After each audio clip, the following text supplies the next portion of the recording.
আজকে একটা ছোট্ট সমাধান এনেছি, দেখো সমাধানটা হলো 2x² plus 6√3x is equal to 60। এইখান থেকে আমরা এক্সের মানটা কীভাবে বের করছি দেখো। দেখো এখানে জোড় সংখ্যা আছে, এখানে জোড় সংখ্যা আছে, এখানে জোড় সংখ্যা আছে। তাহলে আমরা উত্তরটা কত সহজে করছি দেখো।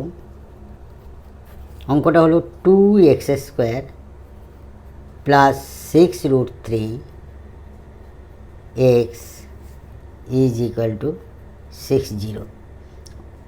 অতএব আমরা এইখান থেকে কি কমন ওঠে দেখো তো।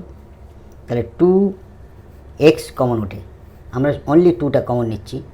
নিলে পরে কি হচ্ছে, x² প্লাস 3, 3 দুগুণে 6, 3√3x, আর এদিকে আমাদের 60 আছে। অতএব x² প্লাস 3√3 এক্সটা রাখছি সমান 60-এর নিচে 2টা চলে যাবে, ভাগ হয়ে 30 হলো, প্লাস 3 হলো, প্লাস 30 হলো।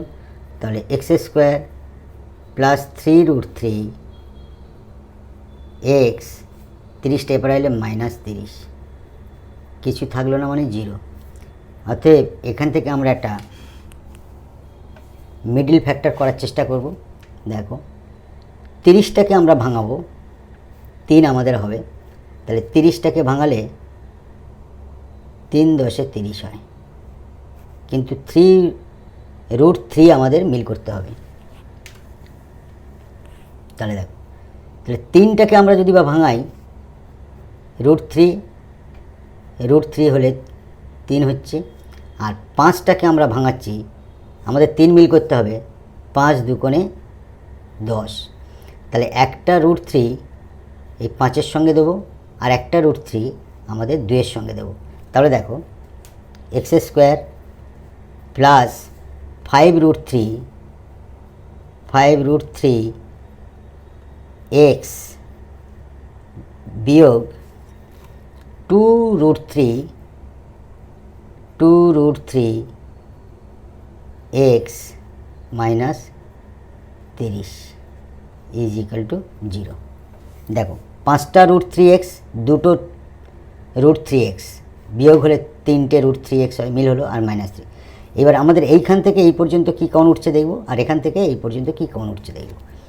কমন তুলছি, অতএব x কমন নিলে x প্লাস x উঠে গেল 5√3। এখানে আমাদের -2√3 যদি কমন নিই, পড়ে থাকছে আমাদের x, মাইনাসে মাইনাসে প্লাস 5√3 হবে। 5√3, 30 থেকে আমাদের 2√3 কমন নিলে দেখো 2√3 আর 5√3 গুণ করলেই তো 30 হয়। এই 30টাকে আমরা প্রথমে ভাঙিয়েছিলাম এটা, তাহলে এখানটা 5√3 ইজ ইকুয়াল টু 0। তাহলে দুটোর মধ্যে আমরা নেব একটা x plus 5√3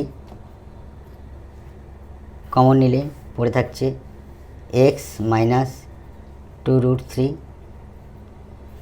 is equal to 0। অতএব আমরা লিখতে পারি 1 নম্বর কেসে আর 2 নম্বর কেসে দুটো, এটা সমান 0, এটা সমান 0। তাহলে x প্লাস 5√3 সমান 0। তাহলে অতএব এক্সের মান হবে, প্লাসটা মাইনাস হয়ে গিয়ে -5√3। এটা একটা এক্সের মান বের হলো। আর সেকেন্ড কেস থেকে আমরা x মাইনাস 2√3 সমান 0, অতএব x সমান মাইনাসটা ওপারে গেলে প্লাস 2√3। এটা আমাদের সেকেন্ড উত্তর হলো। তাহলে আমরা উত্তর লিখব, এক্সের মান হবে x সমান -5√3 অথবা x সমান 2√3। It will be answer. Thank you.